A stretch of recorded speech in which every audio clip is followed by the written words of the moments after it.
To God be the glory for all of the great things He has done. I reminded you last week, but want you to think again of all the things God has done among you just in 5 years. Just in 5 years. In 5 years, I know that you have done things you never even knew were possible. We've had interracial gatherings and worship services. You've gone on mission trips. You've welcomed members who have formerly been incarcerated, and you've welcomed them with open arms. We have babies and children. We have new members. We have lighted our circle. And as you think of those things, have hope for what God will do in your future.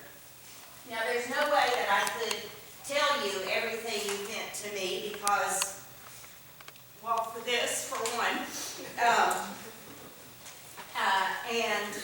that's actually the main reason. So, but what I can share with you is the top 10 things I've learned in SWEPS. If I went further than that, we'd be here all day. And by the way, if you have lunch reservations, go ahead and cancel them now. So here we go. Number 10, things that I did not know before that I learned in SWEPS. What a bush hog is. I know what it is, though I've never used one. And the truth is, I probably never will. Because why, Fred Sylvester? How do pastors mow? My pastors mow in circles. Pastors mow in circles. That is the declaration of Marv Sylvester many years ago. And I am indebted to Sam Dixon, who's the pastor in question, mowing in circles. Because Marv committed then, and he committed Fred, after Marv is not with us anymore, to forever mow the parsonage, so it is done properly. Anyway, I do know what a bush hog is. SWEPS UMC not only has the best parsonage ever, but the best neighbors.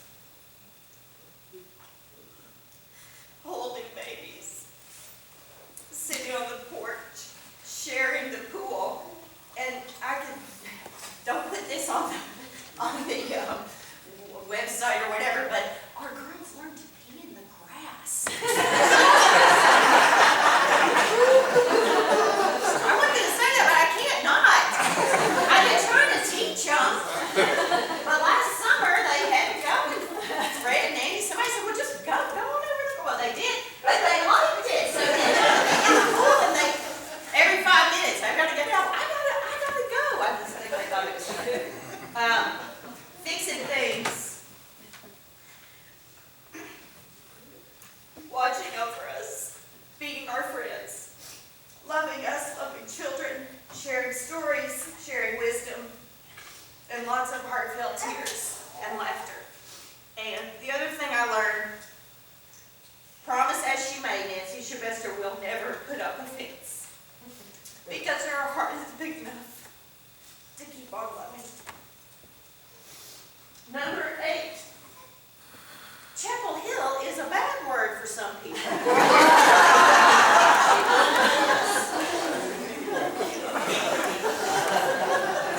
We had a now famous cookout for the youth when we first came.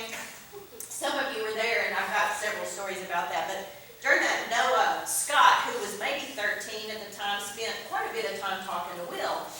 And he told Julia later, and she told Will, he said, that Will, he's pretty nice. He just got a little too much Chapel Hill in him. I tried at one point, once I realized this, I tried to say, well, we're not really, we never fully identified with Chapel Hill, or I didn't, lived in Durham. And so I tried to say, well, it was just my church was in Chapel Hill. I'm really from Durham. And whoever I said that to said, well, that's not much better. I said, well, it is what it is.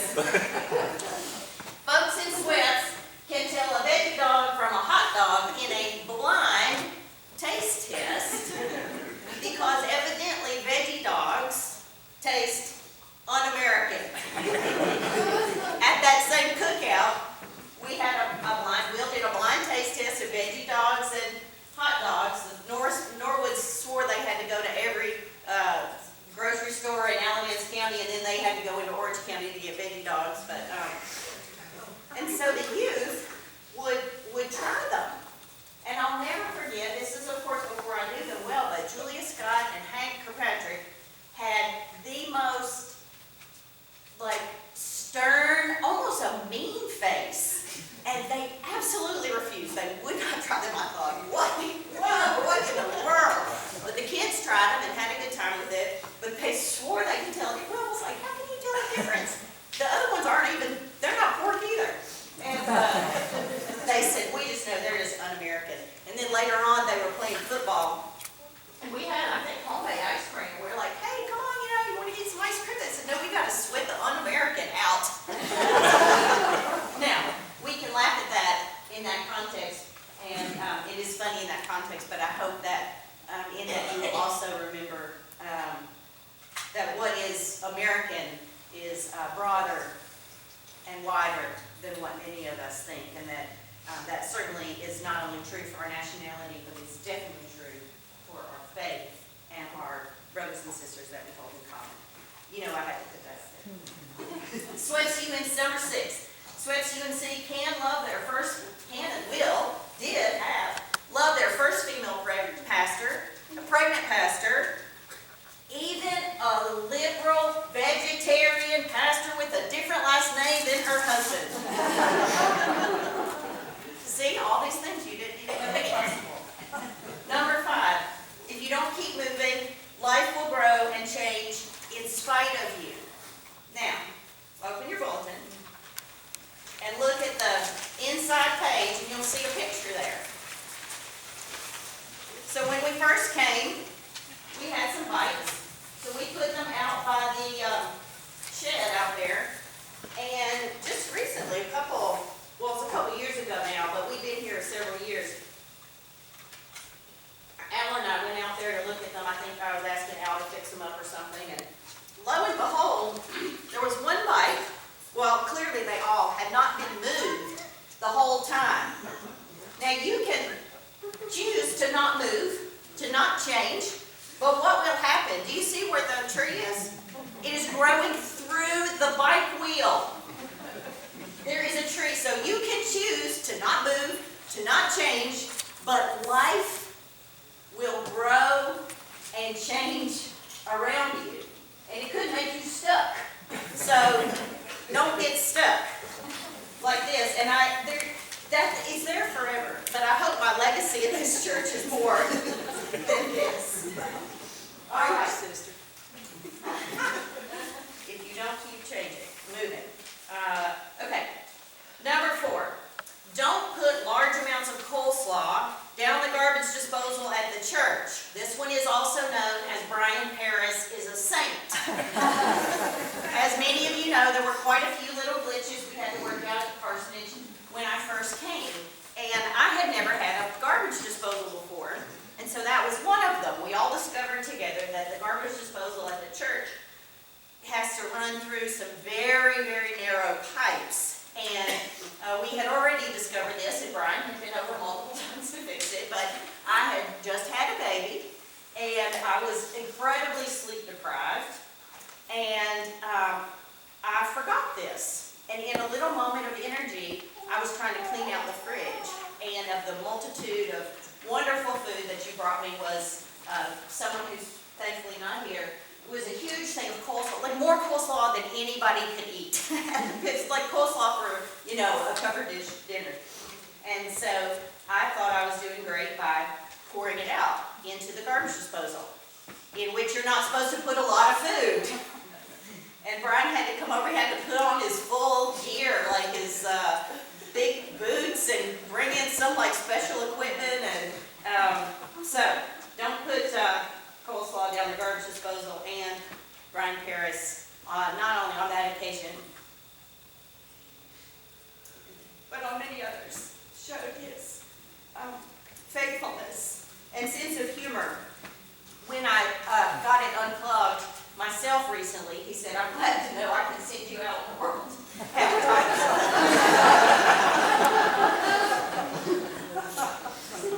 Number 3, from a small town country superhero in sweats, Fred Sylvester.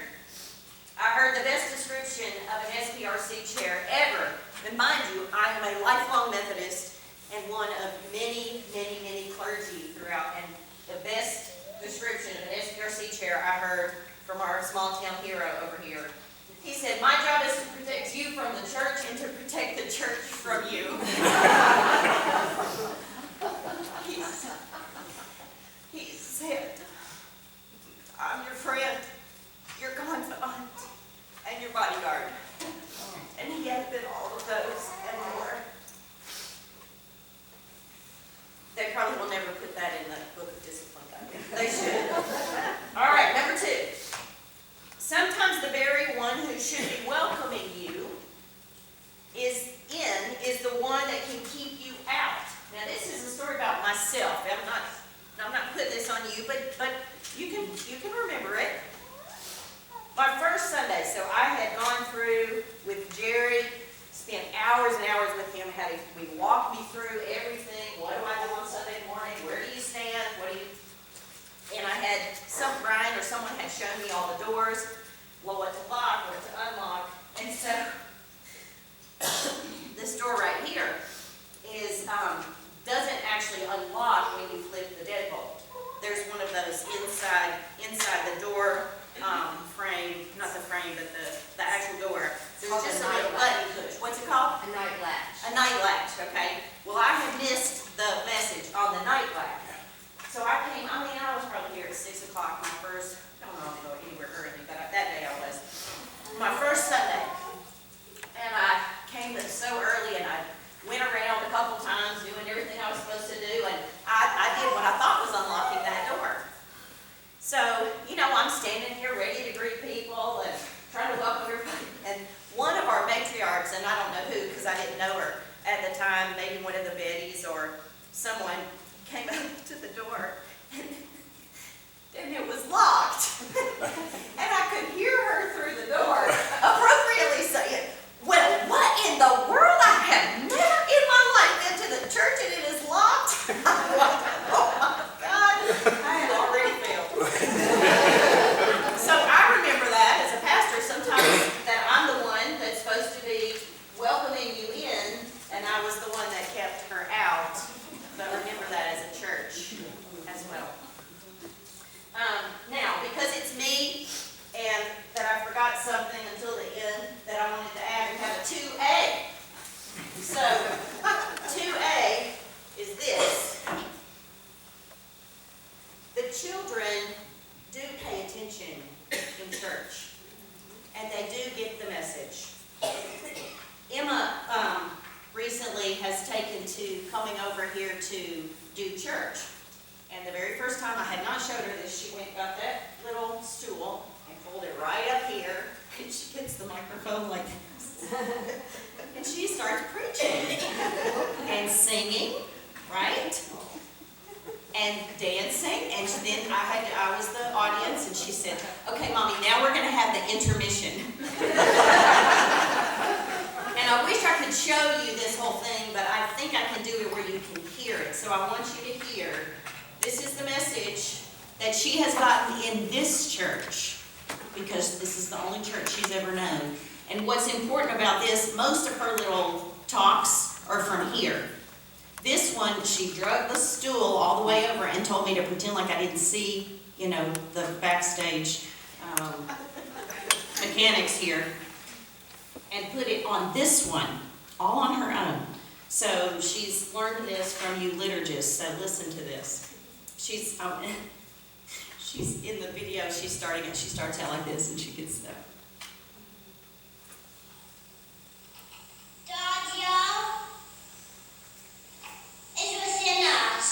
God's love is within us. Say this prayer with me. Say this prayer with me. She's got the prayer. There's some people. They don't know how to read. I'm going to make up these words on my own. Since I don't know how to read, I'm going to make up these words on my own. Dear God. Thank you for the Holy Spirit. Thank you for the Holy Spirit. Thank you for George. Thank you for the people that are good. Thank you for the people that are good. And for the people that forgive us. The people that have dogs. The people that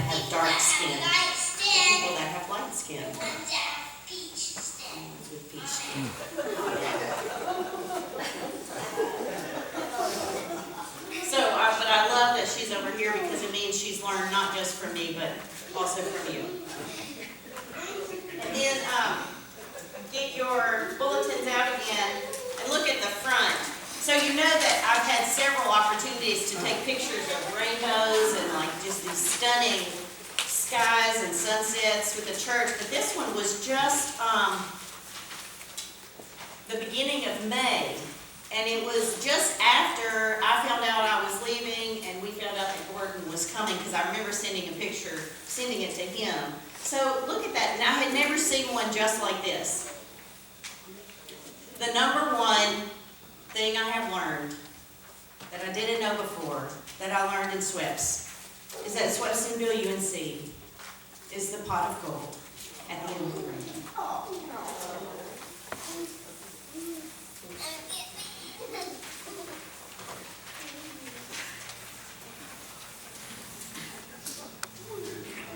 That was great.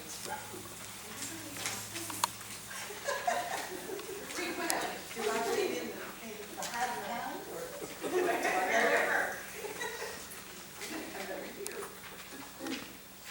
Our scripture this morning is from the book of John, the Gospel of John, chapter 12, verses 20 through 26. Now among those who went up to worship at the festival were some Greeks. They came to Philip, who was from Bethsaida in Galilee, and they said to him, "Sir, we wish to see Jesus." Philip went and told Andrew, and then Andrew and Philip went and told Jesus. Jesus answered them, "The hour has come for the Son of Man to be glorified. Very truly I tell you, unless a grain of wheat falls into the earth and dies, it remains just a single grain. But if it dies, it bears much fruit. Those who love their life lose it, and those who hate their life in this world will keep it for eternal life. Whoever serves me must follow me. Where I am, there will my servant be also. Whoever serves me, the Father will honor."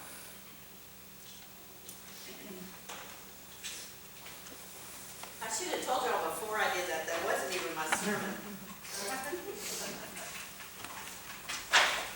I do want to share this commission and story with you.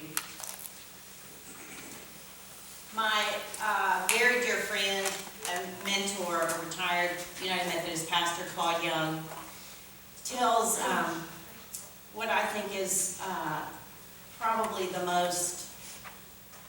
the story that most captures what ministry of any kind should be. He was just an undergrad at Duke, and this was many, many years ago, and had been chosen to be in some kind of special program that one of the churches were doing there in Durham, Presbyterian Church. So there he was, just, I don't know, 20 or 21 years old, had just decided to go into ministry. He was nervous as all get out. You know, you've seen it. A lot of your interns have preached their first sermon here. And he looked, it was a wooden pulpit like this, but as he was sitting back there nervous, he noticed that engraved on the pastor's side of the pulpit were these words: "Sirs, we would see Jesus." Sirs, we would see Jesus. And it's from this passage that Carolyn read for us, that some Greeks call out, come to the disciples, they come to Philip and ask to see Jesus. In modern language, we would say, we want to see Jesus. We want to see Jesus. My prayer for my own ministry is that in all things people may see Jesus in me.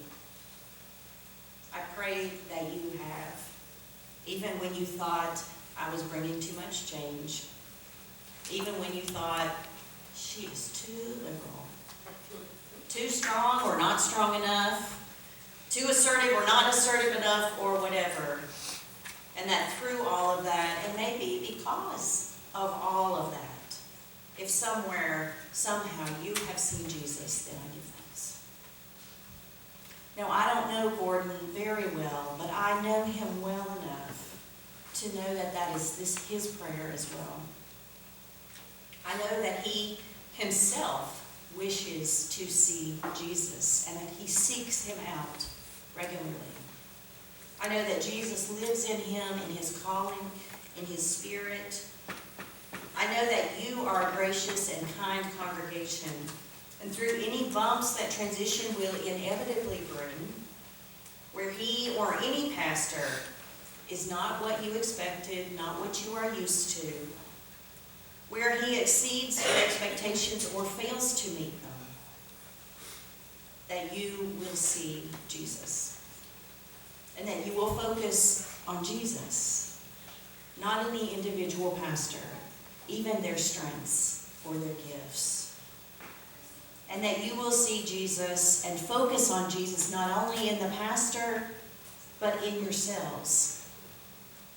That you will be Christ to your new pastor as you have been to me, as he seeks to be Christ to you. And perhaps more than anything, that all of you together will hear this deep cry of all people. We want to see Jesus. They may or may not call it Jesus. They may not believe in Jesus. They may be hurt or disillusioned by the church, but deep down, everyone needs Jesus. Everyone needs God with us. Everyone needs healing and hope, forgiveness, redemption, a chance to begin again, a reason why they are here in this world, and direction for how to relate to others, to how to negotiate such a complex world when so many messages of fear and hate are coming at us all the time. Everyone needs a way to connect with God and with others. Now, in this story, it is the Greeks who come to Philip and say, we want to see Jesus. They weren't the insiders. They were the outsiders. They weren't even Jews. But they had heard and they had seen. They had seen his healing. They had seen the power, the real presence of God in this world. They weren't the ones that already knew. We wish to see Jesus. That is the prayer of the people on the outside. The prayer of the people on the outside of these walls, as well as it is your prayer and mine. Yes, there are not here. And maybe it's easy for you and me to come to church, but that doesn't mean it's easy for everyone. And you can never know the reasons why. May we not judge them. As our Youth Sunday theme a couple of years ago spoke to us, may we be a witness and not a judge. May we be a witness and not a judge. May we be witnesses to God's light, to God's healing. Jesus, who is God with us. God who knows directly how we feel. Hurts like we hurt. He weeps, he bleeds, he hungers and thirsts, he suffers, he even died. God with us. So close that there is nothing in between. Everyone needs Jesus. And our job is to show them the healing power, the welcoming power of the one who goes outside of the boundaries and across the divisions and reaches out for the one who is hurt and lost and pushed out. It is our job to show them that Jesus. May we see Christ. May they see Christ in you. And if they don't come to you, go to them and show them the God who heals, the God who is with us. So may that be the prayer for your ministry as well. may we see Christ. I know that all of you love your church more than you love me, and that is right and good. Sometimes people, when a pastor leaves, can lose a little bit of their enthusiasm for church. It's hard to adjust to a new person. If you feel like that might happen to you, then please hear my plea. Put yourself even more into your church. Put yourself even more into your church. Commit even more deeply. Love your new pastor even more. Love your God more. Give more. Share more. Volunteer more. Ask what you can do. Ask God, how do you want me to help this church grow?